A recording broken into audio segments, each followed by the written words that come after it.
Welcome to Gratitude Week, or as we in New Thought call it, life, right? Because it's the time of year where people come together to focus on gratitude. But those of us who have been in New Thought, those of us who have been on a spiritual path, have recognized the power of gratitude for so long. And we also recognize the power of collective consciousness. So we know that as we usher in Gratitude Week here on this Sunday morning, and more people are coming together to be in the frequency of gratitude, that ushers in a profound shift on planet Earth. So as Reverend Jones said, it is very, very interesting to me that as we visioned the theme for 2020, sometime late in 2019, what came through is the year of infinite possibilities. Now, I don't think any of us could have predicted how many opportunities there were going to be to shift into an awareness of endless and infinite possibilities, right? Because it might look on the outside like there is a lot of stuff happening on planet Earth that would keep us from recognizing that possibility. But what I want to explore today is the practice of gratitude and how gratitude can shift us into that recognition.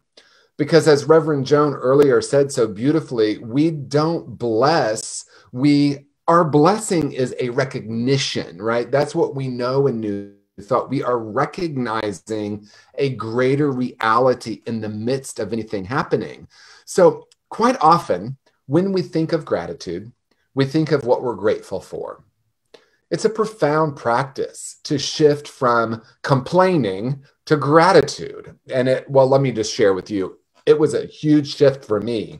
I wasn't aware that I spent at least a decade of my adult life complaining about the conditions of the world. And I came into New Thought, and then I heard, oh my gosh, our thoughts, our words create reality. And I started with, well, that can't really be true. So if anyone here is new to New Thought and you're skeptical, that is incredible. I love that, because for me, that skepticism is what allowed me to recognize the power of our teachings. I had a great teacher once say to me, the law is working, and the way you know it's working, you look at the conditions of your life and then compare it to the narrative you have about yourself and the world.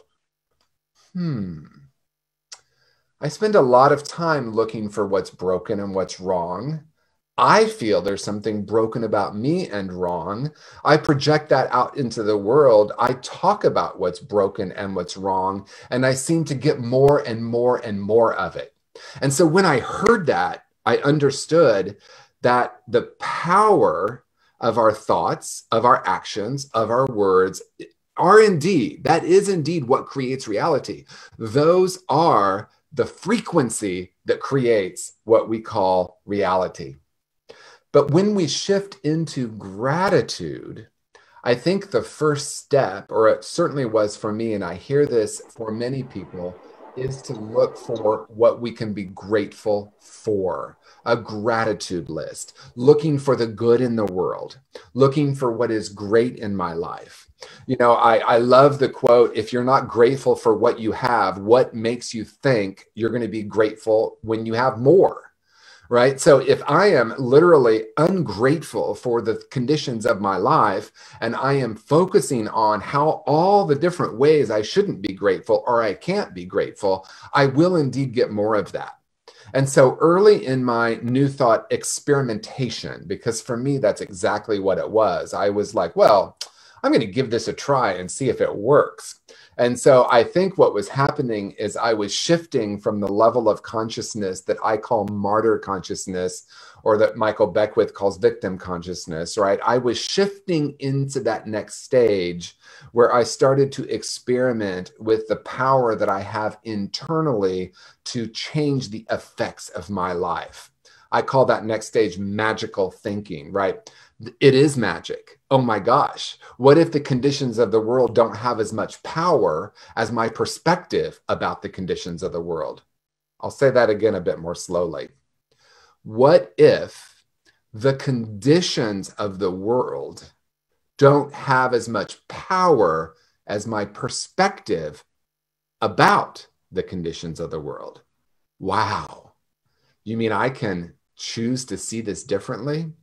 And for me, gratitude was the most important bridge moving out of that the world is happening to me consciousness. The world is broken. Look how horrible things are. And by the way, if you're still watching news, I applaud you for being able to stand in the midst of that. And if the news is pulling you into a BS belief system in that the world is broken or that we all need to be very afraid, we can now recognize. See what happens. I'm going to just kind of divert here a little. What happens for a lot of us when we come into new thought? And what happened for me is I started by saying, what I see isn't really happening, right? So then I started moving into a pretending stage. I'm pretending like there's no conflict in the world. I'm pretending like there's no virus. I'm pretending like there's no racial inequality. I'm going to look away from that and I'm going to focus on love and light. Gratitude can help with that, but the issue with that is it has a limited way of being, because then what often happens is we unplug from the world. And again, I think it's an important stage. So if I'm a person who is watching constant negative news, otherwise known as CNN, or Fox News, which I haven't created an acronym, but let's work on that. When we're watching that and believing that to be true, then we're participating in that level of consciousness. Not good, not bad, not right, not wrong. The million-dollar question for me is, what does it create when? Fill in the blank. What does it create when I watch the news for 3 hours a day? What does it create when I'm against something in the world? What does it create when I shift to looking for what I can be grateful for?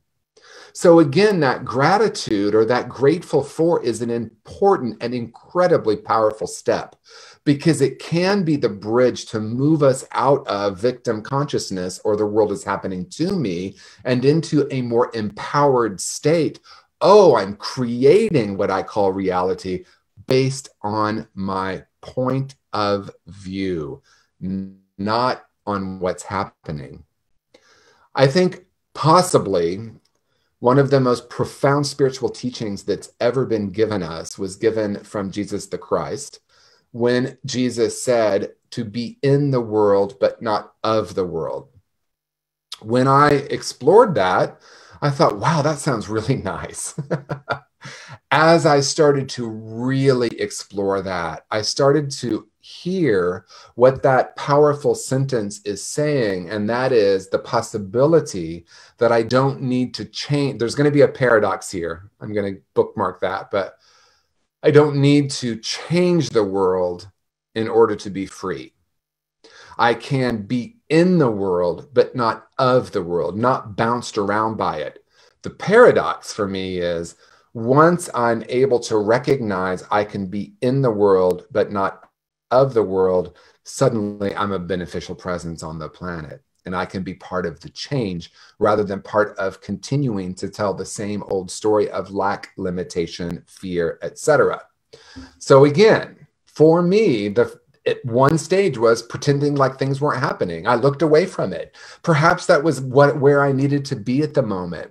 I said, oh no, I'm only going to talk about love and light. I'm only going to focus on gratitude. I'm going to look at what I can be grateful for. But then there was a deeper calling at some point. And I started to realize that gratitude is not only a tool or a practice, shifting to gratitude, what am I grateful for, but it also could be a way of being or a frequency. A powerful teaching that came from Reverend Michael when he came to Agape Bay Area, I'm thinking a couple of years ago, he talked about this. He used this very simple metaphor, and I love simple because practical applications of these spiritual tools are actually, that's what has changed my life. It's not an esoteric understanding or this sounds really wonderful. It was actually embodying this and then practicing it in my life that created a profound shift in the way I experienced what I call reality. So Michael said, imagine if you have a knee that is having some kind of issue. Many of us are focusing on the knee that's not working. What we want to do is shift our awareness to the knee that is functioning perfectly. Feel into the frequency of the healed or the whole knee, the knee that is working and functioning. Feel that energy, get in touch with that frequency, and then shift that to the knee that is having issues and allow the frequency of that healed and whole knee to then radiate that frequency into the issue with the other knee. Now let's pause there for a moment and think of that in terms of gratitude. He didn't say be grateful for the knee that is working. He said get in touch with the frequency of the knee that is vibrant and operating and functioning. So you see how we use that in the world when we tune into the frequency of gratitude. Yes, gratitude is a practice. Yes, we're grateful for.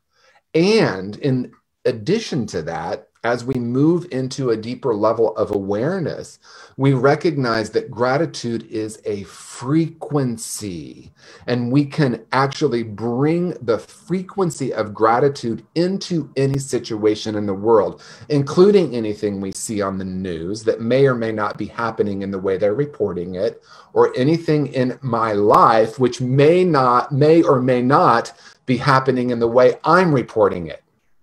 Because one of the keys here is, as I tune into the essential frequency of gratitude, I start to recognize that my narratives and my stories about myself and the world are only true in relative reality. Relative reality are the conditions of the world. We could call it the ego. We could call it our humanity. There's all these different words for it, but it's that which can change and does change. In that way, in relative reality, the only constant is change. But what we're saying, what we're saying is when we tune into a deeper vibration that we can say is gratitude, then we can radiate that into the world. And then I don't even have to, get ready for this one, I don't even have to change my narrative. I don't even have to change my story. I simply recognize it as a thought among thousands of other thoughts. And that's why in the reading I say, then we come to recognize that gratitude is a choice. Not because I want to change the condition of my thinking, my physical body, or the world, but because I recognize a greater reality that I can choose to tune into the frequency of gratitude and then be that in the world. And not only does it change the conditions of my life, but we automatically, as Marianne Williamson says, we automatically give other people permission to shine their own light.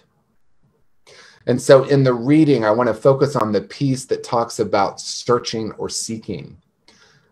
Maybe it's a bold statement to say seeking is the antithesis of gratitude, but I'm going to lean into it a little bit because I spent most of my life seeking outward.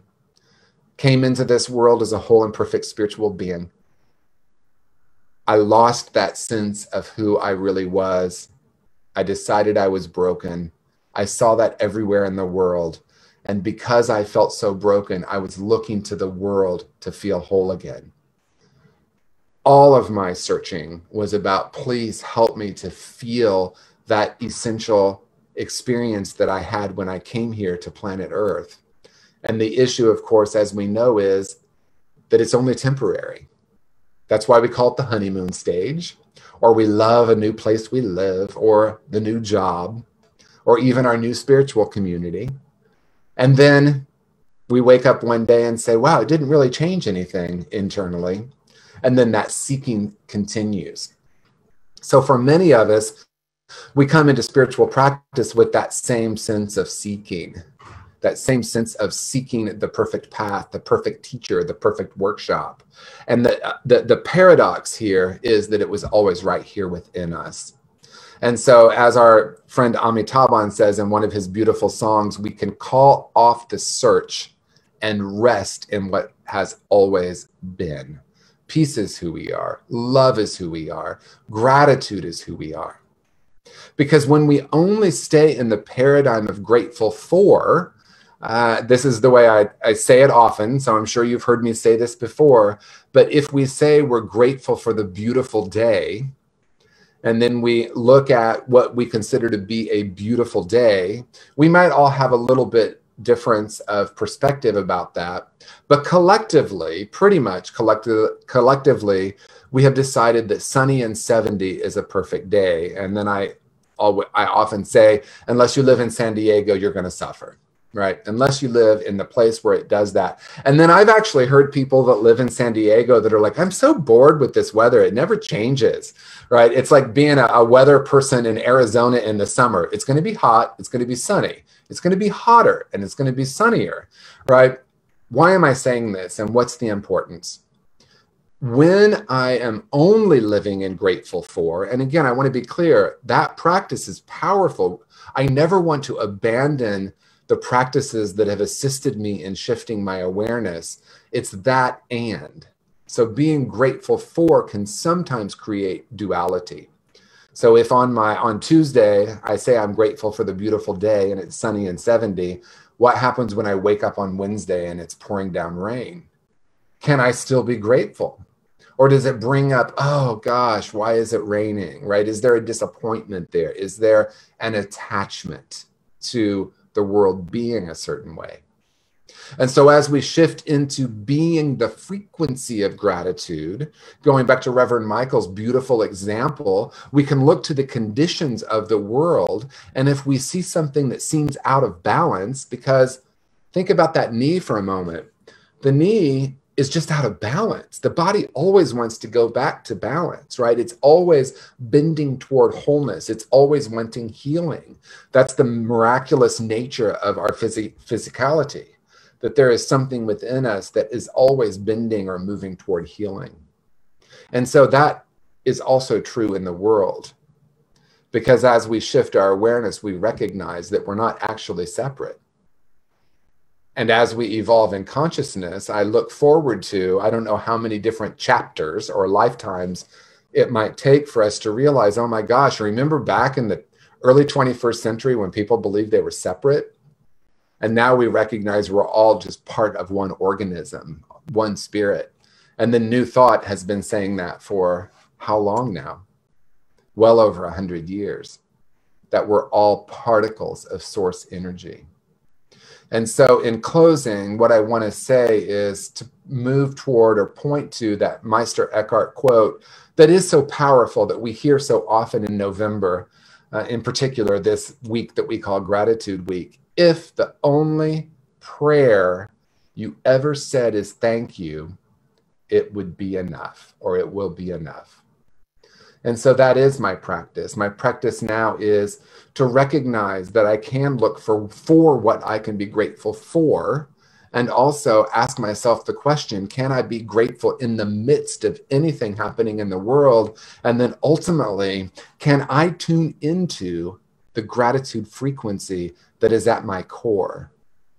And as Rumi said, you know, it's not our job to seek for love, but to, I think he says, remove all, or question all, I might say, the barriers that we have put on top of that, that we think are preventing us from experiencing the love we are.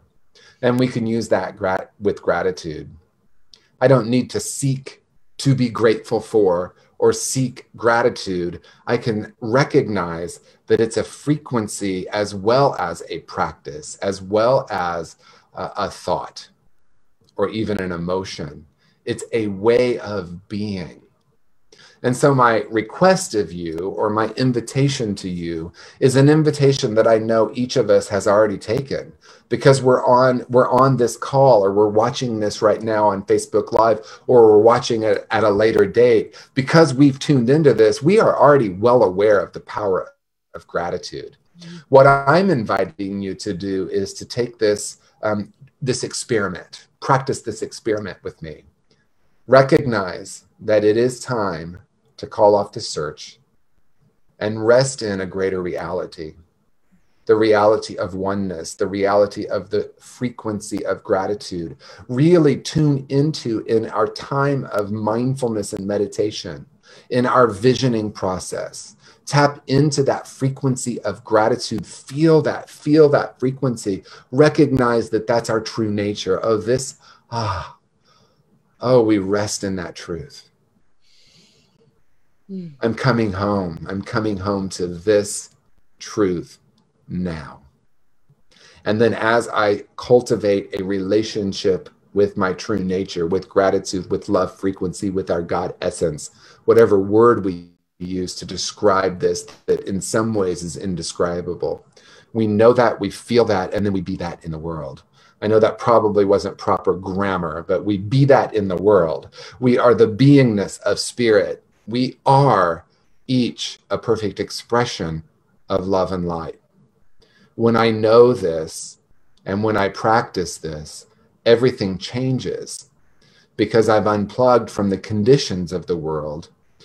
I plug into a greater reality, and then I can be, as Jesus said, in the world, but not of the world. The experiment is to take this commitment with me for 24 hours, to notice if at any point I tune into a frequency of fear. Oh, that's okay. Oh yeah, that's right. I'm tuning back into the truer frequency. I tune into the frequency of limitation. Oh, that's right. That's just a thought. I tune back into the ultimate frequency.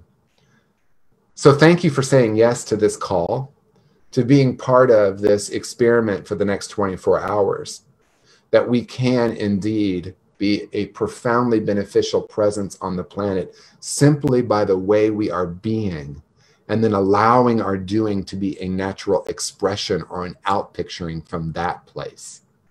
So I am so incredibly grateful for our connection. I can feel it, even though we're in different cities, different countries. Coming through these airwaves is the frequency of gratitude. So I want to close by saying thank you,